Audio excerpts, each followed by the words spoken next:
Okay, well, now you've heard a lot of people, and I have someone very special.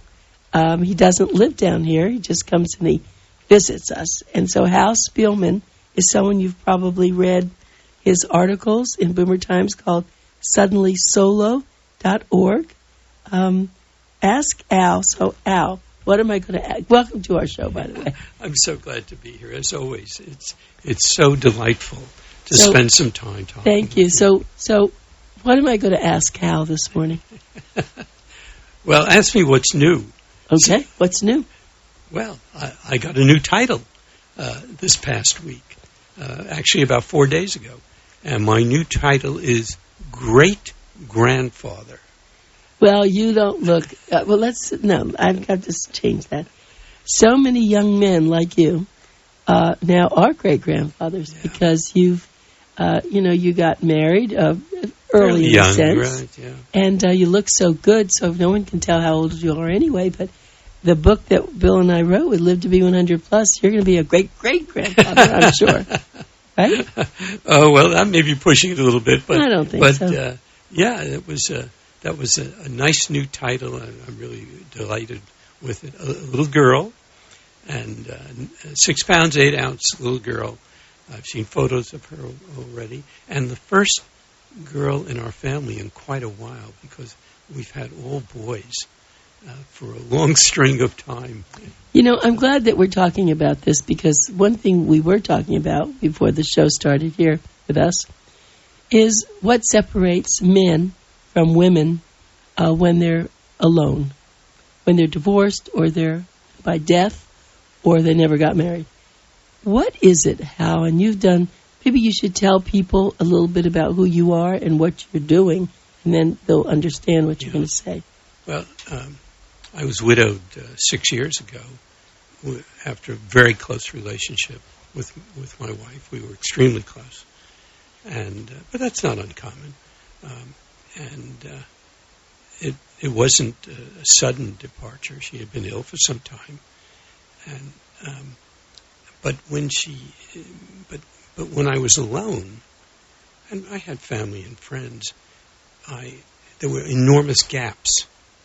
And the gaps were some very little things, like I didn't know where the checkbook was. I had never done a laundry. I bought machines, so I just never used them. There was always somebody else doing it. And now all of a sudden I was confronted with very, very mundane kinds of things that were part of living. And I started wondering how people cope with that situation. And because my background was in market research, I attacked it as a research problem. And as you know, eventually we designed and executed 7 different studies. Everything from surveys, depth interviews, eye tracking, really interesting things. We ended up interviewing over 1,600 people, men and women, and who were generally in their 60s and 70s, who had been in a long-term relationship. 20-year minimum was our criteria. And then how were they dealing with that situation? And immediately you start to see some big differences. The women would talk about dating, relationships as their primary topics. The men would talk about food, where they were eating, where they were living, their concerns about their health. They were in different places, and yet they were widowed or divorced and had come out of a long relationship, and they were in different places in what they were dealing with.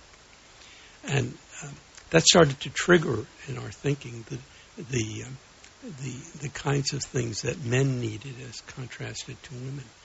And the big one, women had support groups. Men did not.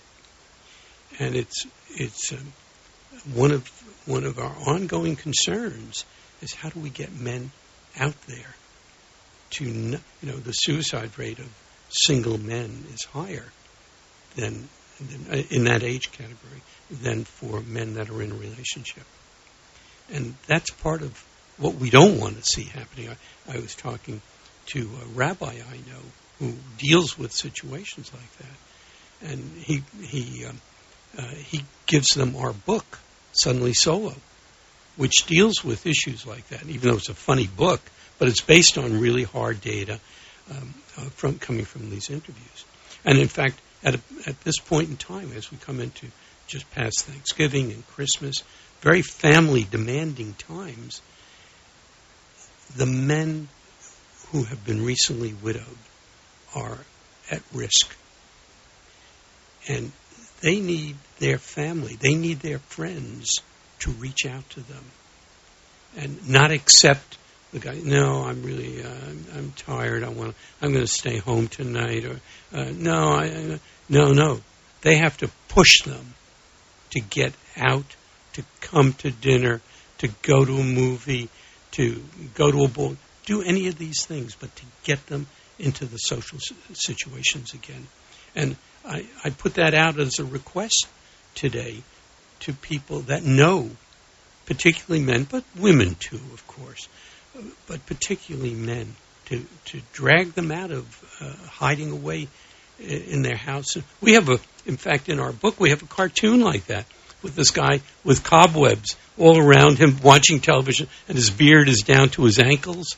He's not moving. Well, that's not the human state. We're social beings, but men are lazy. Well, Hal and I have been talking a lot about this, and so now the discovery is, all right, I want to find someone. So how do they find someone, Hal?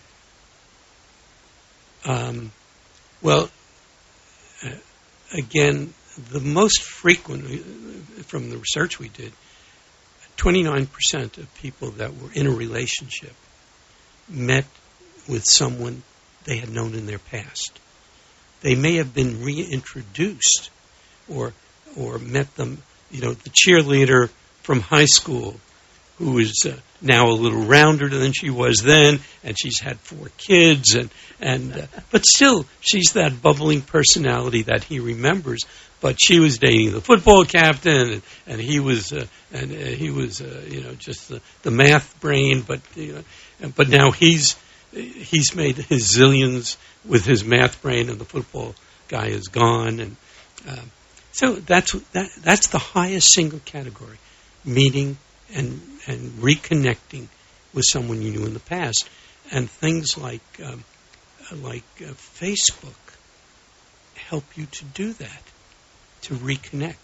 And going to your reunions, the high school reunion, go to that. And in the business sense, go to the business. I have a case in the book of 2 lawyers that reconnected at a law conference.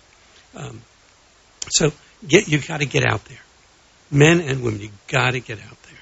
And of course, the second biggest category is online dating.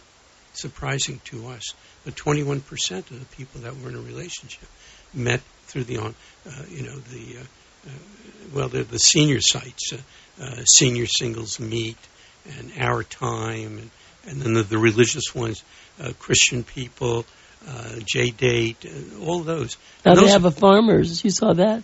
Yeah, Farmers. yeah. There are the segmentation is in a way very good, because it puts you into people that have similar interests to your own. Of course, we get up at 4 in the morning. Didn't we always milk the cows? I haven't done that in a while. No, but you're really right on. And I just want you to tell people, because this is so interesting, that here you've lived your life, you've had a great, successful career, and now you're doing something you're really loving. Why don't you share that about New York and what you're doing? Oh, I about 6 weeks ago, I gave a talk at the famous 92nd Street Y, and that was absolutely terrific. They had, I guess there were close to a couple of hundred people there, and they have a large mature singles population, and a bunch of them turned out for our talk. And what was the title of your talk? Let me see if I remember. I think we called it Dating, Relationships, and Sex. Well, that'll get it. And that'll do it. But you didn't we talk specify about that. the age? Yeah, because this was to their senior group. Oh, okay. Yeah. And there are couples there as well, but it was primarily men and women in their 60s and 70s, and it was really quite fascinating. And the questions that sometimes are asked, sometimes I blush at some of the ones, and women particularly ask the most intimate questions. One woman said, "Well, how many times a week can a man do it?" That kind of knocked me over. It depends, honey. It depends. That was what I said. But my jaw dropped on that at that one. But then we also get into the issues of HIV and the use of condoms, and again, we try to, when we do these. Sometimes I do these with my writing partner, Mark, and we banter stuff back and forth as we do on our radio show. Before we have to leave, I want to give everybody information. Please do go to his website, which is suddenlysolo.org, and you'll be able to buy his book. It's really a wonderful book. It's Suddenly Solo. His name is Hal Spielman, Spielman. We always have a column. Usually we have a column every month in Boomer Times. You can write him, and you know how you have really found now, let's just say, you're a continuation of your good life with someone that you really like. Yeah, that's true. It wasn't easy to find. No. But I think that woman would be very lucky, fortunate to have you as well. And there is hope out there, isn't there? Yes, absolutely. You've got to get off your butt and get out there. But those are the places that you like, because those are the places you're going to find the person. Yes, do the things you like, and you'll find other people. Both, by the way, it's finding friends, new friends that you can do things with. It may be a male-female relationship, but it also may be other relationships with interested people that are interested in doing the things that you're doing, that you're interested in doing as well. There's so many other questions and so many other things I have to talk to you about, but this is it. Thank you very much for coming in. As always, and I love visiting with you. And we're going to be going now to Denise Hazim, who wrote the most fantastic book on food, Mediterranean Way. After that, Dr. Mencia will be coming in, and then Jennifer Epstein with Regents Park. So just stay with us.